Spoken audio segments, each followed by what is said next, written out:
আমার আপনার মালিক রব্বুল আলামিন সূরাতুল আলে ইমরানের ৩১ নম্বর আয়াতের মধ্যে জানিয়ে দেয়, রে দুনিয়ার মানুষেরা রে, কুল হে নবী আপনি বলুন, ইন কুনতুম তুহিব্বুনাল্লাহ, যারা আমি আল্লাহরে ভালোবাসতে চাই তারা যেন সর্বপ্রথম আপনি হাবিবুল্লাহরে ভালোবাসে। জোরে বলুন আল্লাহু আকবার।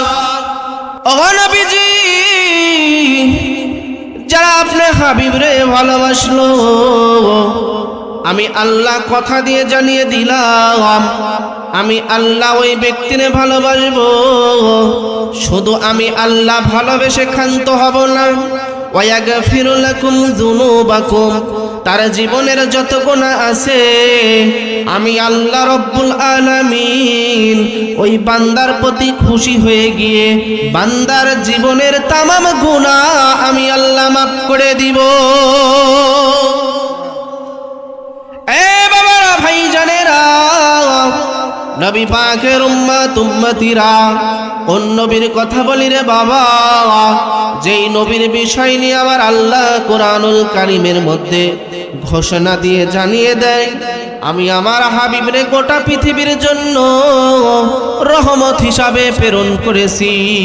ওয়ামা আরসালনাকা ইল্লা রাহমাতাল লিল আলামিন।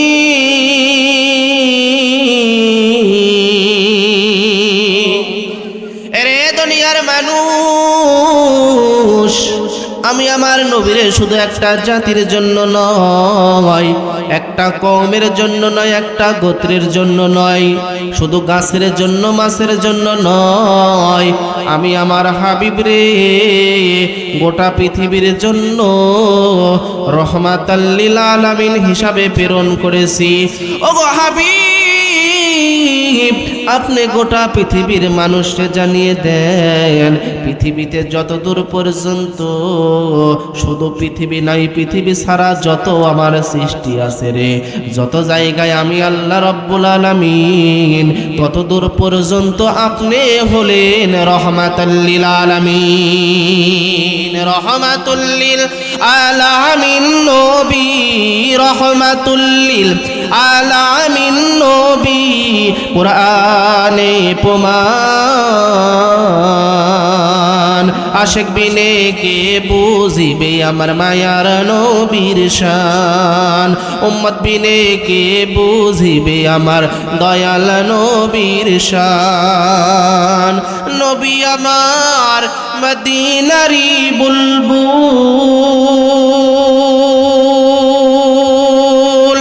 আমার আল্লাহ ভালোবেসে নামটি দিলেন হাবিবে রাসূল।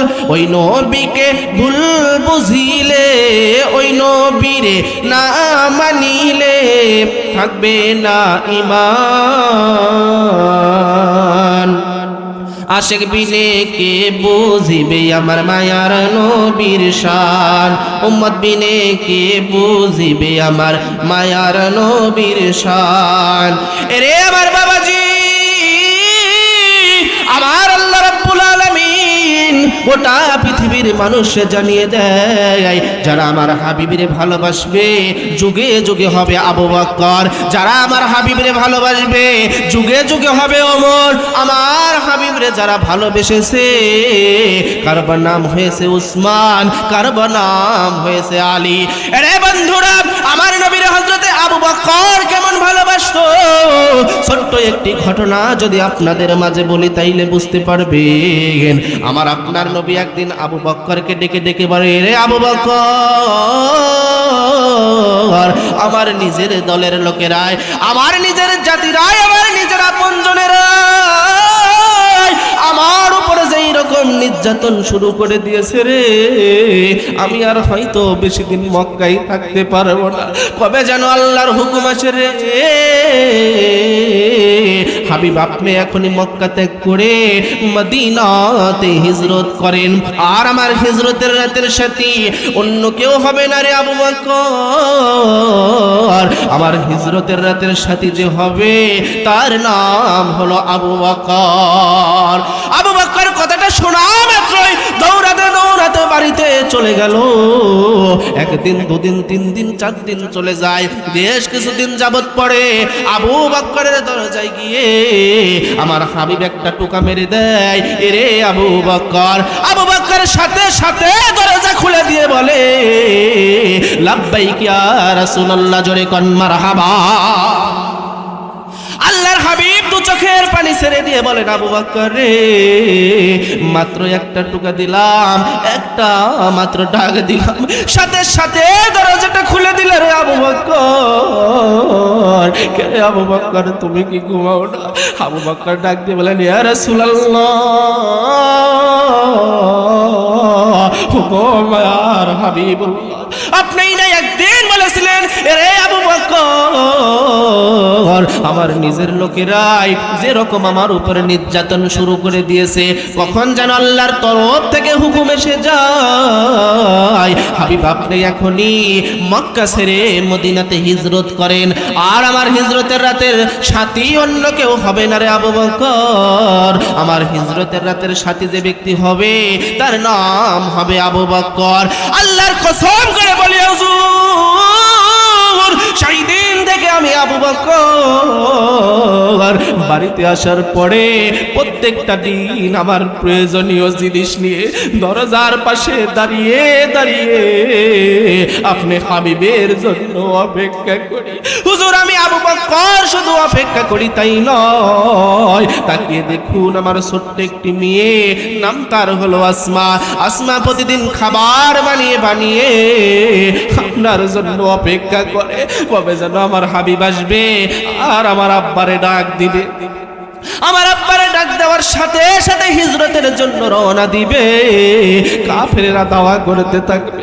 আমার হাবিব হাঁটতে হাঁটতে হঠাৎ পেটের মধ্যে ক্ষুধা লেগে ক্লান্ত হয়ে যাবে। আমার হাবিব আর হাঁটতে পারবে না। ওই সুযোগে কাফেরেরা আমার নবীরে শহীদ করে দিবে। এই জন্য আমার কন্যা প্রতিটা রাতে হুজুর খাবার বানিয়ে বানিয়ে আপনার আমার জন্য অপেক্ষা করে হুজুর। শুধু তাই নয় গো মায়ার নবীজি, তাকিয়ে দেখুন ঘরের দরজায় একখানা উট বাঁধা। উটটা প্রতিদিন ঘুমাই না,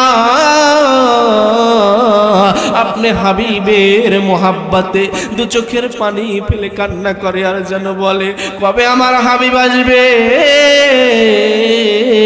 আমার পিঠে সওয়ারি হবে রে, আমার পিঠে সওয়ারি হবে, আর আমি তাকে হেঁটে হেঁটে মদিনায় পৌঁছে দেব। জোরে বলুন আল্লাহু আকবার।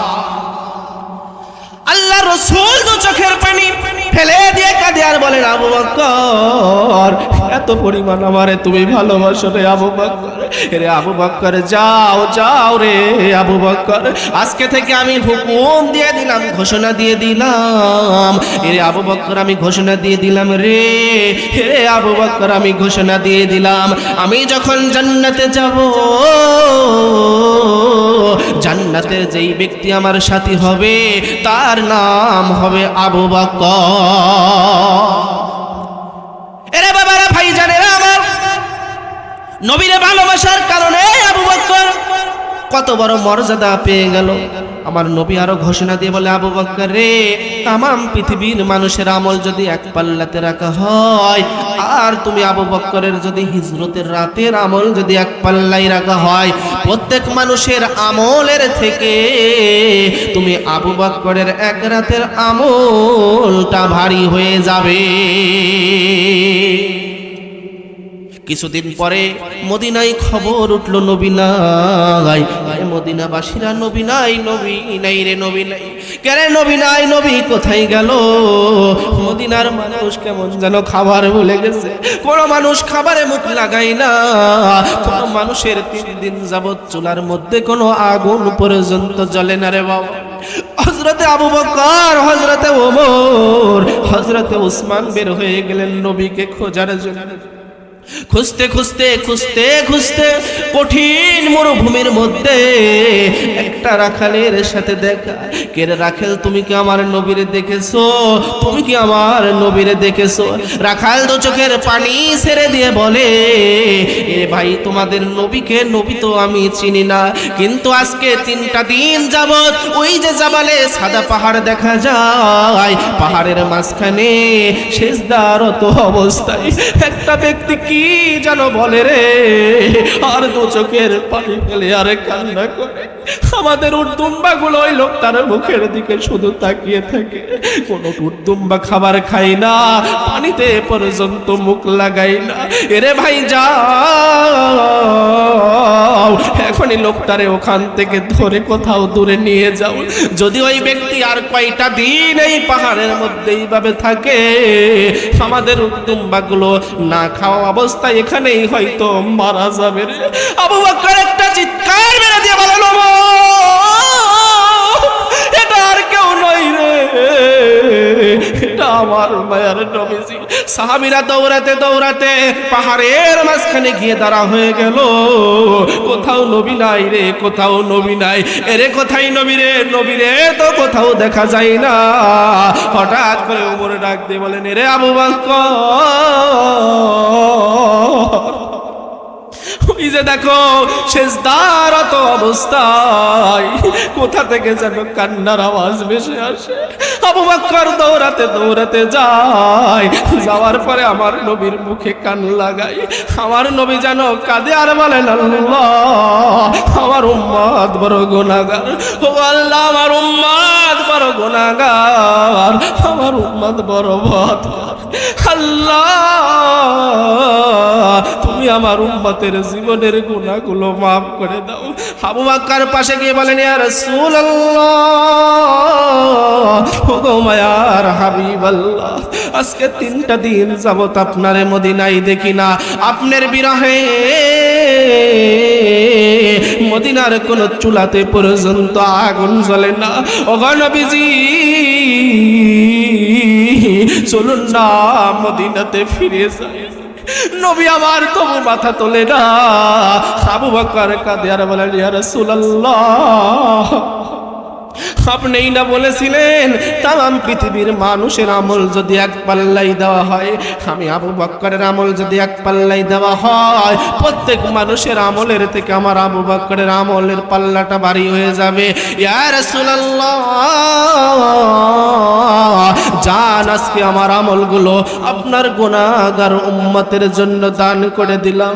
তবু আমার নবী যখন মাথা তোলে না, হযরত ওমর পাশে গিয়ে দাঁড় হয়ে গেলেন, ইয়া রাসূলুল্লাহ, ইয়া হাবিবাল্লাহ, হুজুর, আজকে 3টা দিন যাবত আপনারে মদিনায় দেখি না। আপনার বিরহে মদিনার গাছের পাতা পর্যন্ত নড়ে না, একটা পাখি পর্যন্ত গান গায় না। ইয়া রাসূলুল্লাহ, বুকের দুধ পর্যন্ত কোনো শিশু পান করে না। নবী গো, চলুন না মদিনায় ফিরে যাই। তবু আমার নবী মাথা তোলে না। ইয়া রাসূলুল্লাহ, আপনিই তো বলেছেন যদি আকাশের তারা পরিমাণ কোন মানুষের আমল থাকে রে, সেটা হলো আমার ওমরের আমল। ইয়া রাসূলুল্লাহ, জান জান, আমার আমলগুলো আপনার গুনাহগার উম্মতের জন্য দান করে দিলাম। তবু আমার নবী মাথা তোলে না। হযরতে ওসমান গিয়ে একই কথা, তবু যখন মাথা তোলে না, আবু বকর ডাক দিয়ে বলে, ওমর রে, নবীকে যদি সেজদা থেকে মাথা তুলাতে চাও, এই যে মদিনা শহরের মধ্যে একটা ব্যক্তি আছে রে, আমার নবী তারা এত পরিমাণ ভালোবাসতো, আমার নবী তারা এত মোহাব্বত করে, কোন জায়গায় যখন বেড়াতে যাবে, কোন জায়গায় যখন সফরে যাবে রে, সকলের পরে তার সাথে দেখা করে। সফর শেষে যখন আসবে, সর্বপ্রথম তার সাথে দেখা করে। তার নাম হলো ফাতেমা। যাও যাও, এখনই গিয়ে ফাতেমারে ডাক দাও। ফাতেমা যদি এসে ডাকে দেয় আমার নবী আর হয়তো দেরি করবে না, এখনই সিজদা থেকে নবী আমার মাথা তুলবে। হযরতে ফাতেমাকে ডাক দেওয়া হলো।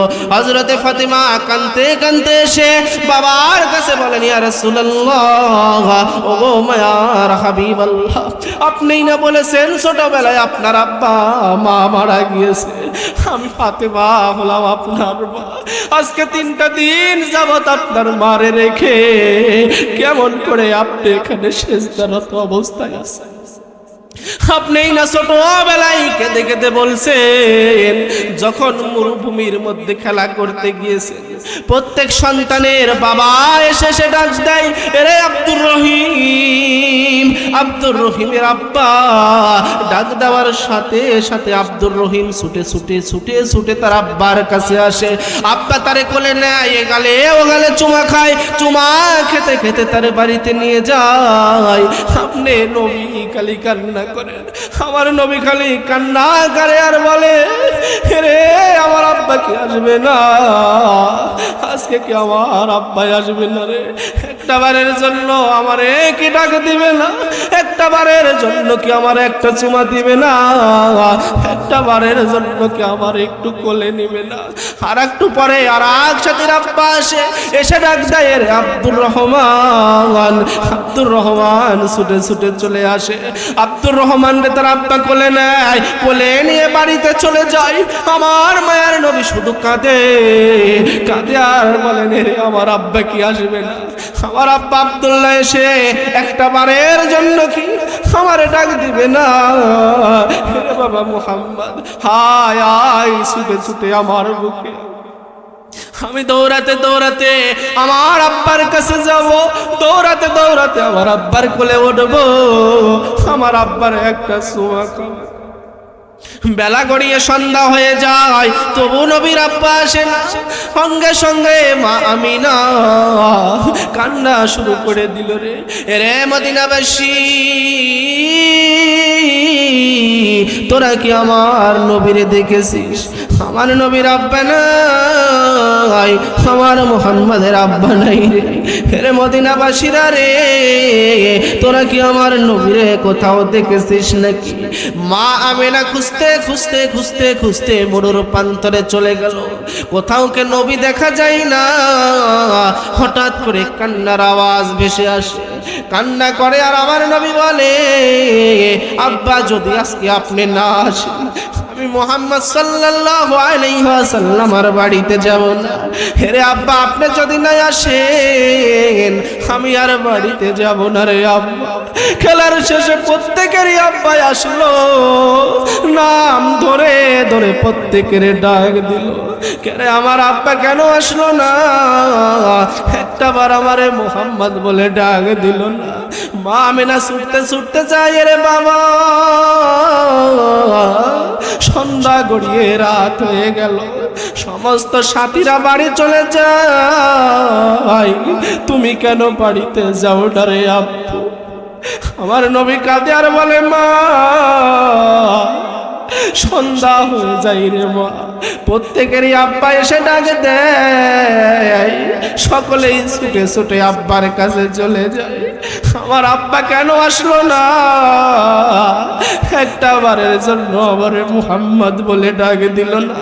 আমারে যদি একটা বারের জন্য ডাক দেয়, আমি আশাই ছিলাম আব্বুর কাছে যাব, দৌড়ে গিয়ে আব্বার কোলে উঠবো, আব্বারে জড়িয়ে ধরে গেলে ও গেলে চুমা খাবো। মা ফাতিমা মামিনা দু চোখের পানি ফেলে ফেলে কাঁদে আর বলেন, আব্বু এক নয় দুই নয় রে, আজ থেকে 6 বছরের পুরাতন জ্বালা জাগাইয়া দিল। রে বাবা বাড়ি চলো, তোমার কি বড় তোমার আব্বারে দেখতে শখ হয়? হে মা, আমার আব্বারে দেখতে বড় শখ হয়, তাইলে তোমার আব্বারে আগামীকাল দেখাতে নিয়ে যাব। মা আমিনা চলে গেলেন। মা আমিনা শ্বশুরের কাছ থেকে বিদায় নিয়ে 3 জন কৌতূহল সহ দাসী উম্মে আইমানকে সাথে লইয়া হাঁটতে হাঁটতে মদিনার দিকে রওনা দিল। নবী আমার হাঁটে আর বলেন, মা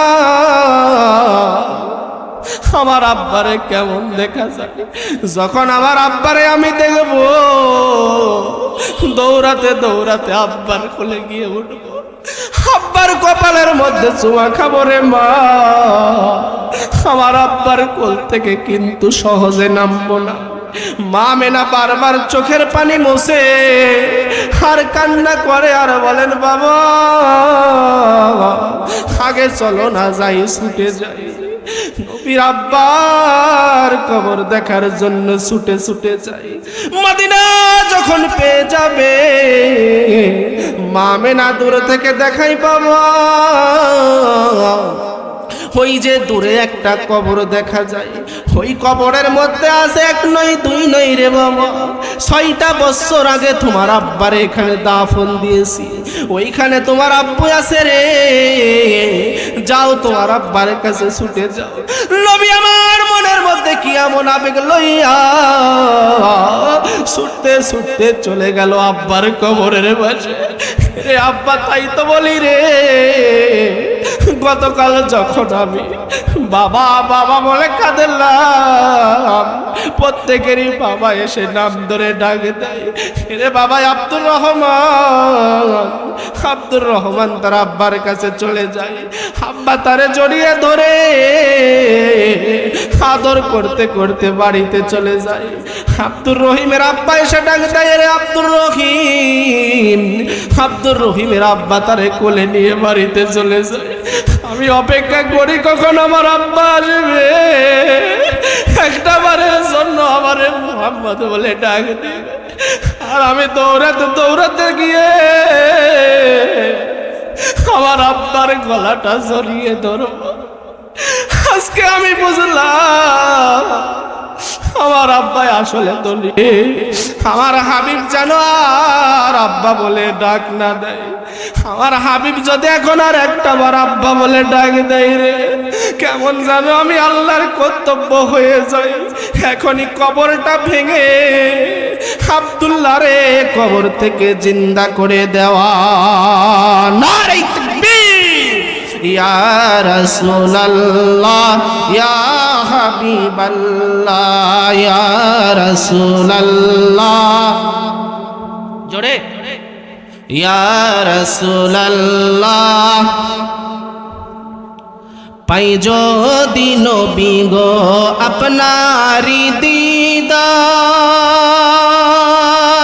মউতের যন্ত্রণা থাকিবে না আমার। বলুন না, পাই যদি নবী গো আপনারি দিদার, মউতের যন্ত্রণা থাকিবে না আমার। দয়া যে করিয়া দিবেন গো দিদার, মায়া যে করিয়া। ইয়া রাসূলুল্লাহ, ইয়া রাসূলুল্লাহ। মুনকার নাকির আসিয়া সুয়াল করবেন বসাইয়া, দিবেন গো হাবিব পর্দা উঠাইয়া। চুম্বন করিব কদম ধরিয়া, চুম্বন করিব কদম ধরিয়া। ইয়া রাসূলুল্লাহ, ইয়া রাসূলুল্লাহ। মাতা পিতা যাহাদের অন্ধকার কবরে, সুপারিশ করিয়া তরাইবেন বিজানে। জোরে বলুন না মারহাবা। মাতা পিতা যাহাদের অন্ধকার কবরে, সুপারিশ করিয়া তরাইবেন মিজানে। ইয়া রাসূলুল্লাহ, ইয়া রাসূলুল্লাহ। পাই যদি নবী গো আপনারি দিদার, মউতের যন্ত্রণা থাকিবে না আমার। দয়া যে করিয়া দিবেন গো দিদার, মায়া যে করিয়া দিবেন দিবেন গো দিদার ইয়া রাসূলুল্লাহ ইয়া রাসূলুল্লাহ। এবার আমার আল্লাহ ডাক দিয়ে বলেন জিবরাইল যা ছুটে ছুটে যায় এখন আমার হাবিবরে বলে দে আমার হাবিব যেন আর একটা বারের জন্য রে আব্বা বলে না ডাক দেয় আর একটা বার যদি আমার হাবিব আল্লাহ বলে ডাক দেয় আমি আল্লাহ আর সহ্য করতে পারবো না রে। এখনই আব্দুল্লাহরে কবর থেকে জিন্দা করে দেওয়া আমি আল্লাহ কেমন জানি আমার কর্তব্য হয়ে যায়। আমার নবীকে কবরটা জিয়ারত করলেন মা ফাতেমার সাথে মা আমিনার সাথে হাঁটতে হাঁটতে হাঁটতে হাঁটতে আবার যখন মক্কার মধ্যে ফিরতেছে মদিনায় যারা হজ করতে গিয়েছেন একটা জায়গা আছে মাঝে মাঝে বাবলা গাছ নাম তার হলো আবওয়া। এই জায়গায় আসার পরে মা আমিনা অসুস্থ হয়ে যায়। দাসী উম্মে আইমান রে ডেকে ডেকে বলে দাসী উম্মে আইমান রে এরে দাসী উম্মে আইমান যেই জ্বরে সে আমার আব্দুল্লাহ রে মক্কা থেকে মদিনা থেকে মক্কায় যেতে দেয় না কেমন যেন জ্বরটা আমার গায়ে এসে গেল হয়তো আমি আর এখানে থাকতে পারবো না এখনই হয়তো দুনিয়া থেকে বিদায় নিব রে আমি আর হয়তো বেশি সময় দুনিয়ায় থাকবো না।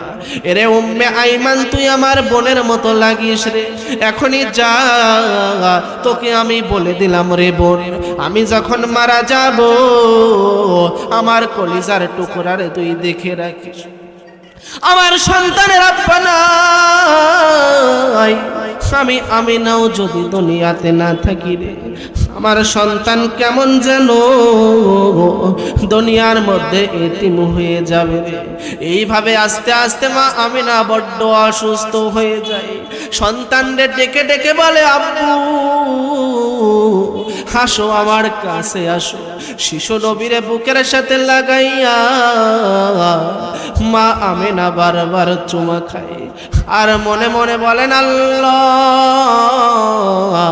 হয়তো শেষবারের মতো আমার সন্তানরে আদর করতেছে হয়তো আমি আর দ্বিতীয়বারের জন্য রে আমার সন্তানরে এইভাবে চুমার খেতে পারবো না। আস্তে আস্তে জ্বরটা বৃদ্ধি পায় নবী আমার মায়ের বুকের উপর শুয়ে আছে আমার আল্লাহ জিবরাইলকে ডাকে দেয় হেরে জিবরাইল যাও যাও ছুটে ছুটে যাও আমার রহমাতুল লিল আলামিন মায়ের বুকের উপর শুয়ে আছে রে রহমাতুল লিল আলামিনের বুকের নিচ থেকে তার মার জানটা নিয়ে চলে আসো আজরাইল চলে আসলো আসার পরে জানটা কবজ করে নিয়ে চলে গেল অনেক লম্বা বড় ঘটনা সময় বড় সংকীর্ণ। পরের দিন যখন মা আমিনারে কবর দেওয়ার জন্য আব্দুল্লাহর পাশেই যখন গর্ত খোঁড়া হয় কবর খোঁড়া হয় রে আমার নবী বারবার মায়ের মুখটা নাড়াচাড়ার করে বলে মা রে গত রাতেও না আমারে কত আদর করলা বারবার আমারে চুমা খেলা হেরে মা ওঠো আমারে একটা বার মুহাম্মদ বলে ডাক দাও একটা বার আমারে চুমা খাও হেরে মা ওঠো ওঠো। নবী তো জানে না রে মায়ার দুনিয়াতে নাই নবী আমার কাঁদে আর বলেন মা আগে যদি জানতাম রে আমি যদি আগে জানতাম রে এই মক্কা থেকে মদিনায় আসার পরে বাবারে দেখার জন্য আসার কারণে মারে হারিয়ে থুয়ে যাব জীবনে আমি আর বাবা দেখতে চাইতাম না হেরে মা ওঠো একটা বারের জন্য আমারে একটু ডাক দাও আদর করো। এখানে আমার কোন বাবা আছে যার কিনা বাবা নয় যার কিনা মা নাই এই যে সামনের বাবা ঈদ আসতেছে কত মানুষের বাবা ছিল রে নিজে কোনোদিন নতুন জামা কিনে নাই কিন্তু ঈদ আসলে সন্তান রে নতুন জামা কিনে দিতে বলেন প্রত্যেকটা ঈদে সন্তানের নতুন জামা পরাইয়া নতুন কাপড় পরাইয়া নিজে সেরা পাঞ্জাবি পরিয়া সন্তানের হাত ধরে ধরে ঈদগাই গেছে রে। এখানে কত বাবা আছে যার কিনা জনম দুঃখী মা নাই, মেডিকেল সায়েন্স বলে রে বাবা। যখন সন্তান 7 মাস মায়ের গর্ভের মধ্যে থাকে, আল্লাহ কুদরতি ভাবে পা দুইটা নিয়ে গিয়ে মায়ের কলিজার মধ্যে সেট করে দেয়। সন্তান আস্তে আস্তে যত বড় হয়, মার কলিজাটা আস্তে আস্তে উপর দিকে উঠতে থাকে রে বাবা।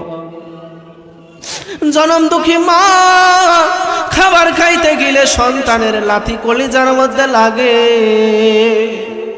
মা খাবার ফেলে রেখে 2 চোখের পানি ফেলে গেলে কান্না করে। এখানে কোন বাবা আছেন যার কিনা জনম দুঃখী বাবা নাই রে? কয়েক জুমা আগেও আমার জুমা মসজিদে যখন মুনাজাত করি, মুনাজাত শেষে একজন ডাক্তার এসে আমারে জড়িয়ে ধরে কাঁদি আর বলে, হুজুর আমার আব্বা ছিল বড্ড গরিব, একবেলা খেতাম তো আর একবেলা না খেয়ে থাকতাম। হুজুর যখন ঈদ এসেছে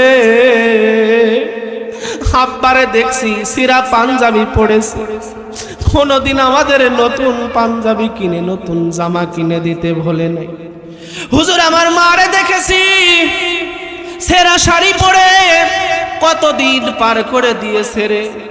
হুজুর কষ্ট করে করে পড়িয়ে পড়িয়ে আমাদের MBBS ডাক্তার আমারে বানিয়েছে। এখন চাইলে মারে একটা নয়, হুজুর 10টা শাড়ি কিনে দিতে পারে। হুজুর আব্বারে একটা নয়, 2টা নয়, মারে চাইলে আমি, বাবারে চাইলে 10টা লুঙ্গি পর্যন্ত কিনে দিতে পারি। কিন্তু হুজুর আমার আব্বার দুনিয়ার মধ্যে নাই, হুজুর আমার মাটার দুনিয়ার মধ্যে নাই। হুজুর লোকটা এইভাবে বলে আর হাউমাউ হাউমাউ করে কান্না করে আর গলা ঝরিয়ে ঝরিয়ে ধরে। আমি লোকটারে বললাম, ভাই আপনার বড্ড মনে হয় অভাবের সংসার। শুধু তাই নয় এরে বাবা, এখানে কত বাবা আছে রে, কষ্ট করে করে সন্তানদের পড়ালেখা করিয়েছে, কষ্ট করে করে সন্তানদেরকে মানুষের মতো মানুষ করেছে। কিন্তু সন্তান আজ মানুষের মতন মানুষ হয়ে টাকা পয়সা ইনকাম করে, বাবা মাকেও দেখতে পারে না, এমন সন্তানও আছে। এই জন্য আমি আপনাদের পায়ের মধ্যে হাত দিয়ে বলবো, দুনিয়ার মধ্যে আমার নবী ছিল এতিম, আমার নবীর আব্বা ছিল না, আমার নবীর দুনিয়াতে মা ছিল না রে। যাদের আব্বা মা বেঁচে আছে খাস করে একটু আব্বা মার খেদমত করবেন। যাদের আব্বা মা দুনিয়া ছেড়ে বিদায় নিয়ে চলে গেছে, যদি পারেন প্রতিদিন না পারলে অন্তত জুমার দিন আব্বার কবরের পাশে মায়ের কবরের পাশে যাবেন। বারবার গিয়ে মার কবরের পাশে বাবার কবরের পাশে গিয়ে হাত তুলে মোনাজাত করবেন, কান্না করবেন। আর যাদের আব্বা মা বেঁচে আছে রে, বাবা মাকে ভালোভাবে খেদমত করবেন। এমন একটা দিন আসবে বাড়ি থাকবে কিন্তু মা থাকবে না। আমি এই যে গভীর রাতে ওয়াজ করে বাড়িতে যাই রে বাবা, যত রাতে গিয়ে দরজায় টোকা মারবো আর বলবো মা, প্রত্যেকটা দিন দেখি মা দরজাটা খুলে দেয়। প্রশ্ন করি কেরে মা, সকলে ঘুমাই, তুমি কি ঘুমাও না রে? মা কাঁদে আর বলেন, বাবা ছোট্টবেলায় আমি আমার আব্বারে হারিয়েছি, ছোট্টবেলায় আমি তোমার নানিরে হারিয়েছি রে বাবা। তোমাদেরকে 4 ভাইকে আমি বাবা হিসাবে পেয়েছি। তুমি যত সময় বাইরে থাকো আব্বা, তত সময় আমার ভালো লাগে না। মাকে বলি, মারে এখন তো এসেছি, চলো না ঘুমাতে যাই। মা বলে, বাবা খাবার খাও তারপরে ঘুমাইতে যাই। মারে বলি, মা মাহফিল থেকে তো খাবার খেয়ে এসেছি। মা জনম দুঃখিনী, চোখের পানি ফেলে আর দেখেছি রে, কাঁদে আর বলেন বাবা রে তুমি খাবার খাইছো কিনা আমি তো দেখি, তোমার অপেক্ষায় থেকে থেকে আমি জনম দুঃখী মাও খাবার খাইনি। আজকেও যখন মাহফিলে আসবো দেখতে পেলাম জনম দুঃখী মাটা বড় অসুস্থ। যেখানেই যাই প্রত্যেকটা দিন বলে বলে আসি, এমন একটা দিন আসবে রে বাড়ি পড়ে থাকবে, নিজের আপন জনেরা থাকবে, মা থাকবে না। মাহফিল থেকে বাড়িতে গিয়ে ঘরের দরজায় মা মা বলে 1000 বার কাঁদবো, একটা বারের জন্য মা বেটা বলে আর ডাক দিবে না রে। এখানে যারা আছে কত মাহফিল শেষ করে বাড়িতে গিয়েছে, কত জুমার নামাজ শেষ করে বাড়িতে গিয়েছে, কত ঈদের নামাজ শেষ করে বাড়িতে গিয়েছে, মাকে মা বলে ডেকেছেন, বাবা রে বাবা বাবা বলে ডেকেছেন রে। আজকেও মাহফিল শেষে বাড়িতে যাবে, একটা বারের জন্য ভেবে দেখুন মা বলে যদি ডাকে দেন, বাবা বলে যদি একবার ডাকে দেন, একটা বারের জন্য বাবা বলবে না, মাও বলবে না বেটা রে কি বলো তুমি বলো না দেখি রে বাবা। আমার নবী এতিম হয়ে গেলেন, মাকে দাফন দিলেন। মা ফাতেমা কাঁদে আর বলে জাবালে সাদা পাহাড়ের মাঝখানে বসে বসে, আব্বাই আপনি না বলেছেন ছোটবেলায় আমি বড্ড এতিম ছিলাম, আমি আমার আমেনারে আমার মারে হারানোর পরে ফাতেমারে মা হিসাবে পেয়েছি। ও আব্বা তাকিয়ে দেখুন আপনার মা আপনার পাশে হাজিরা দিয়েছে, সেজদা থেকে মাথা তুলুন। আজকে 3টা দিন যাবত আপনারে মদিনায় দেখি না, 3টা দিন যাবত আপনারে মদিনায় দেখি না, একটু সেজদা থেকে মাথা তুলুন। নবী আমার যখন মাথা তোলে না রে,